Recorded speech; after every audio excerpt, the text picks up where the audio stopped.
Lakers versus Clippers was an absolute gauntlet for LA. There are regular NBA games, there are rivalry games, and then there are nights when everything feels heavier. The crowd noise, the whistles, the looks between players, the moments where you can just tell the two teams on the floor aren't fighting for standings, they were fighting for territory. And that's exactly what happened when the Lakers and Clippers met in what might be the most hostile chapter of their Los Angeles rivalry. This wasn't just a matchup. It was a gauntlet, a four-quarter brawl disguised as basketball, where every possession felt like it was worth two. You had Luka walking into this game looking like he wasn't interested in warming up, just straight to business. You had LeBron still playing like he refuses to accept the idea of aging. And on the other side, you had Harden, Kawhi, and a Clippers team that came into the arena like they were tired of hearing about Laker Nation running the city. From the opening tip, it became obvious that this wasn't going to be a night of polite defense. Screens were harder, closeouts were more physical. Players weren't talking trash. They were throwing statements every trip down the floor. And then came the moment that flipped everything. Kris Dunn poked Luka. Not a hard foul, not a crazy shove. Just enough contact to spark something inside the wrong superstar. And if there's one rule in the NBA that everybody should know by now, it's that you do not poke Luka Magic. Because the moment you do, he doesn't just respond, he detonates. Threes from absurd distances, step-backs that made the entire arena hold its breath, drives through traffic where the Clippers' defense looked like a bunch of turnstiles. The Lakers fed off it, the Clippers pushed back, and the whole game spiraled into one of the most high-pressure battles of the season. This is the full story of the night Lakers versus Clippers became a complete war, and why it mattered so much more than just another game between crosstown rivals. Section 1. The night felt different before the ball even went up. Even before the first whistle, you could feel something off in the arena. Not bad energy, just charged energy. The kind that sits on people's shoulders. The kind that makes warm-ups look like the first round of a heavyweight fight. The Lakers came in looking surprisingly loose. Not lazy, just confident. LeBron was smiling in that way he does when he knows he has something planned. Austin Reeves was locked in. Rui Hachimura had that slow, quiet focus where you can tell he's expecting his number to be called. And Luka had that calm, almost bored expression he gets when he's too locked in to pretend he's excited. Across the court, the Clippers had the exact opposite vibe. Harden was pacing, talking to himself, rehearsing the timing of screens and step-backs. Kawhi was stone-faced, but even he couldn't hide the tension tightening his shoulders. Kris Dunn looked wired, bouncing on his toes, tapping his chest, stealing quick glances at Luka like he wanted the first crack at him. And Ty Lue was already barking defensive coverages before anyone had broken a sweat. But the atmosphere wasn't just coming from the players. The fans knew what this game meant. Two teams fighting for the same city. Two fan bases who pretend they don't care about each other but absolutely do. Then came the first moment that told everyone this wasn't going to be a tactical chess match. It was going to be a street fight. On the very first few possessions, the Clippers pressed higher, bodies leaned in harder, and every screen felt like someone trying to set the tone. You could see Harden bump Reeves in transition just to test him. You could see LeBron holding ball fakes a half-second longer, waiting to see who flinched. And you could see Luka scanning the floor like he was measuring every weakness he was about to attack. The game hadn't even started, and the gauntlet had already been thrown. Section 2. The game opens like a punch to the mouth. The moment the ball went up, both teams came out swinging, not literally, but close enough. There was no warming into the game. No testing the waters. This was straight to the deep end. The Lakers struck first, not with some flashy fast break, but with a simple read that told you everything about their mindset. Luka fired a cross-court dart to Rui Hachimura, the same Rui people claim opposing defenses don't respect, and he buried the triple without a hint of hesitation. That wasn't just 3 points, that was a message.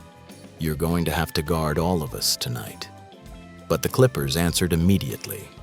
Chris Dunn attacked Rui on the closeout, flipped the angle, and floated in a soft runner that looked way too calm for a man playing in a powder keg. Then, as Harden jumped the screen expecting Luka to snake toward the middle, Luka rejected it completely, put Harden on his hip, and walked into a wide-open mid-range like he was taking a practice shot. This was the rhythm of the opening minutes, two teams throwing jabs, countering instantly, and never giving the other side a chance to breathe. Then came the first sign that this night might turn into something unhinged. Kawhi drove into the lane, collapsing the Lakers' defense. Every eye in the building followed him, and while everyone was losing track of the rest of the Clippers, Dunn quietly drifted to the weak side corner, completely unguarded. Kawhi kicked it out, and Dunn buried a clean three like he'd been waiting for that exact mistake. Then he flexed. Subtle, but direct. The kind of flex that's less about celebration and more about letting someone know you were not scared. And suddenly the Lakers bench stood up. Reeves barked something across the floor. LeBron raised an eyebrow. Luka smiled. Not a happy smile, the all-right bet smile. The fire was lit. The Section 3, Luka Magic, starts unloading the arsenal. If the first few minutes were about testing each other's limits, the next stretch was Luka deciding he didn't feel like testing anything anymore. He went straight to domination. It started subtly, the kind of play that doesn't make a highlight reel but tells you exactly what's coming. Harden tried to shade Luka toward the screen, expecting the usual high pick and roll. Instead, Luka rejected it, walked Harden down, and created just enough contact to open a sliver of space. 2 steps later, he rose up and hit the soft pull-up like he was shooting alone in an empty gym. The Clippers didn't panic. They adjusted. They switched bottom onto him, longer arms, more disciplined feet. The guy you put on someone who's cooking too early. It didn't matter. Luka sized him up, rocked the dribble, stepped back a full 3 feet behind the line, and dropped a 3 with the kind of confidence that makes defenders look down at their own shoes like something must be wrong with them. The arena reacted instantly, not loud, confused. That sound crowds make when they see something unfair. The Clippers still didn't fold. Kawhi came down, buried a smooth transition 3 of his own, then trotted back on defense without a single celebration. A silent reminder, we were not going anywhere. But this is where the game cracked open. Next possession, Luka took the screen, saw both defenders go under, and let it fly the millisecond he saw daylight. Splash. Then another step back. Splash. Then one from nearly the logo. Splash. In less than 2 minutes, Luka went from solid start to supernova. Ty Lue looked down the bench, already searching for answers that didn't exist. The Clippers rotated bodies, Dunn, Bottom, Sanders, and nothing slowed him. Every defensive coverage was late, every contest too soft, every hand in his face just another prop in the background of another highlight. The Lakers bench, on their feet, laughing, shaking their heads, because everyone knew Luka Magic had officially clocked in for the night. Section 4. The Clippers refused to break. For most teams, Luka hitting 4 impossible threes in a row is the point where everything collapses. Defensive schemes melt, body language dies, and the game slips away. But the Clippers, they didn't blink. They tightened their rotations. They flattened their help. And the next time Luka tried to snake into the paint, Kawhi slid in like a moving wall, cutting the angle and forcing the ball out of his hands. The possession ended with Harden grabbing the rebound and instantly pushing the pace. He danced into the lane, froze Rui with a shoulder fake, and swung the ball to Collins in the corner splash. A reminder, the Clippers have their own firepower. And then Harden added his own signature. Isolated at the top, he lulled Rui to sleep with that slow, rhythmic dribble he's perfected over a decade. One step back later, the ball snapped through the net, and Harden jogged back like he'd done it 1,000 times because he has. But even that wasn't their biggest punch. On the next trip, James got clipped on a screen, giving Luka just enough daylight for another deep bomb. But instead of folding, the Clippers struck immediately. Kawhi walked into early offense, rose up from 3, and drilled it without a hint of emotion. The perfect counter to Luka's fireworks. Cold, calm, efficient, back and forth. Haymakers traded, neither side giving an inch. If the first quarter taught us anything, it was this. The Clippers weren't intimidated by Luka's explosion. They weren't intimidated by the Lakers' momentum, and they definitely weren't intimidated by the crowd. They came to win a fight, not watch a magic show. Section 5. The first quarter turns into a shootout. With both teams trading blows, the game slipped into one of those rare stretches where defense doesn't disappear, it just becomes irrelevant. Every possession felt like a duel, and every duel ended in points. The Lakers struck first. LeBron caught the ball near the wing, surveyed the floor, and delivered a moon-high lob to Jackson Hayes, who detonated it like the rim had personally offended him. Staples Center exploded not because of the dunk, but because of what it symbolized. The Lakers were matching the Clippers' intensity punch for punch, but the Clippers punched right back.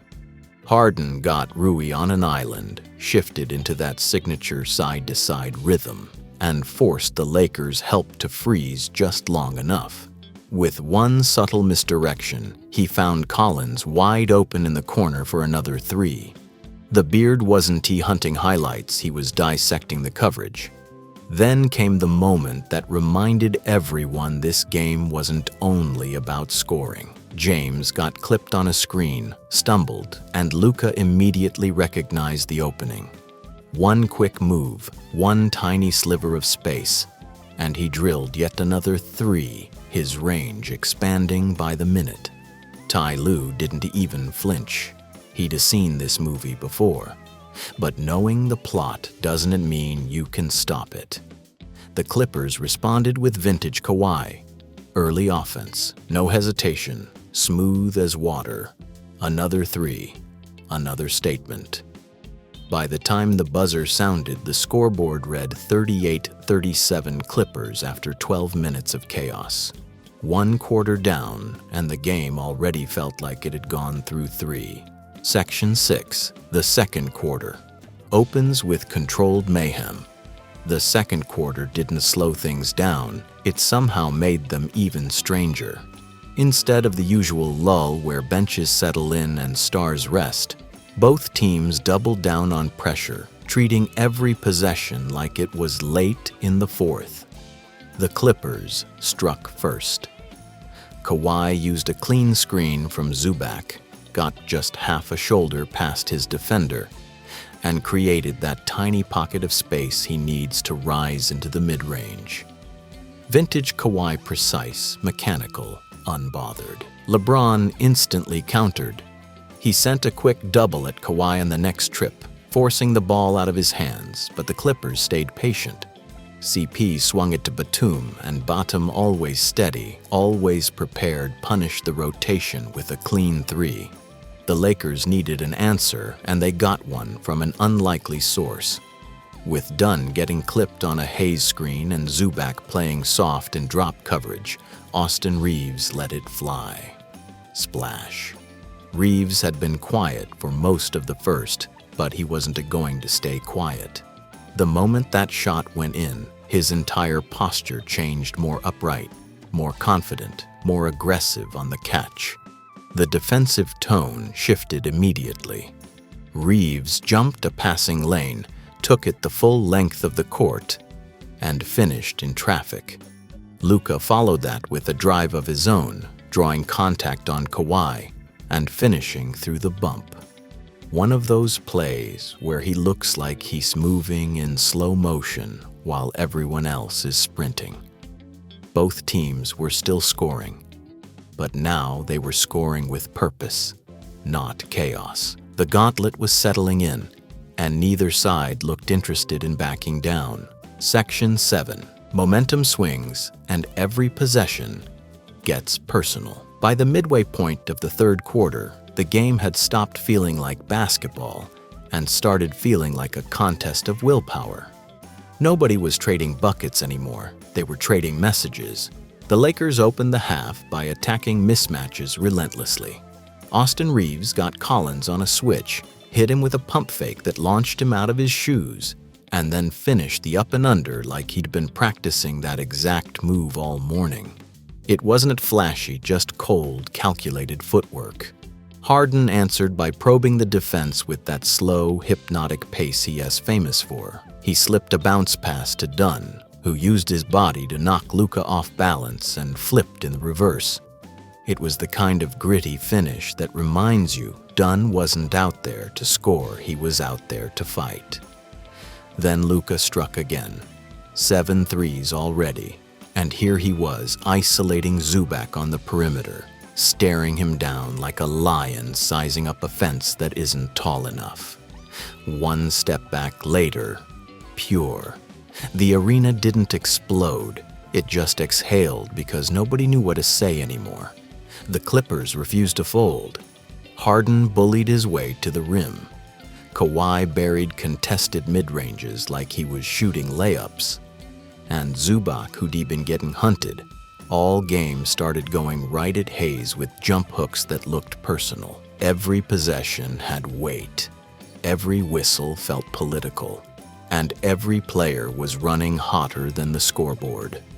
By the time Reeves jumped a lazy pass and scored in transition, only for Kawhi to immediately respond with another ice-cold face-up jumper, it was clear. This wasn't momentum shifting back and forth. This was two teams refusing to let the other one breathe. Section 8, the scuffle, the spark, and the moment. Everything boiled over. All game long, the intensity had been building like pressure in a locked room. Hard screens, harder closeouts, eyes lingering a little too long after fouls. But everyone knew a moment like this was coming. Nobody knew when. It happened on a seemingly harmless play. Luka split a double, slipped on contact, and hit the floor harder than expected. Chris Dunn stood over him for just a second too long. Nothing dramatic. Nothing crazy, just long enough for Luka to take it personally. He popped back up immediately, walked straight toward Dunn, and let him hear every ounce of frustration he'd been carrying. Dunn didn't back down. He gave a shove. Luka shoved back. And suddenly, every player on the floor was in the frame, arms out, voices raised, bodies colliding in a cluster of Dante touch my guy energy. And Hayes sprinted in from the perimeter, bumping through bodies like a linebacker, instantly ready to defend Luka. Kawhi grabbed Dunn by the shoulder and pulled him away. Harden stepped between the chaos with his palms up, trying to keep the refs from escalating it. Coaches ran in, players on both benches stood up, and for a moment it stopped being a basketball game entirely. What made it worse? Luka didn't walk away. He kept talking, kept pointing, kept letting Dunn know that he picked the wrong superstar on the wrong night. The refs sorted it out, double texts, warnings, a few confused explanations, but the emotional damage was already done. Because the second the game resumed, you could tell Luka wasn't trying to beat the Clippers anymore. He was trying to end them, and the Lakers were locked in right behind him. The battle ends, but the message echoes through LA. When the dust finally settled, the scoreboard read 135-118, but the numbers didn't tell the full story. What happened in this game was bigger than a blowout, bigger than a rivalry game, and bigger than a mid-season cup matchup. This was a reminder one the Clippers probably didn't want, that the Lakers don't hand over their city without a fight. And if Luka is going to be the one wearing purple and gold for the foreseeable future, that fight is only getting nastier. After the scuffle, after the words, after Luka decided he had no interest in backing down, the entire momentum of the night flipped. The Clippers tried doubling him, blitzing him, switching bigger bodies onto him. None of it mattered. He read every coverage like it was written in subtitles. Hayes kept rolling. Reeves kept cutting. LeBron played like a man who still refuses to acknowledge his birth certificate. And the Lakers closed the fourth quarter with the type of precision that only happens when a team genuinely wants to make a point. But if you want to understand the real significance of this game, look at the reactions. Luka didn't celebrate after the buzzer. He just nodded like someone who knew he passed a test he didn't study for, but somehow already understood. Kawhi walked off stone-faced. Harden shook his head. And Ty Lue just exhaled. Because what else are you supposed to do when a player hits shots that aren't supposed to exist? And the fans. They left the arena buzzing like they'd just witnessed something historic, not just a win, but a warning. Because if this is what the Lakers look like when the game turns into a gauntlet, if this is how Luka responds when someone pokes the wrong bear, then the rest of the league might want to take notes. The Battle of LA didn't crown a new king.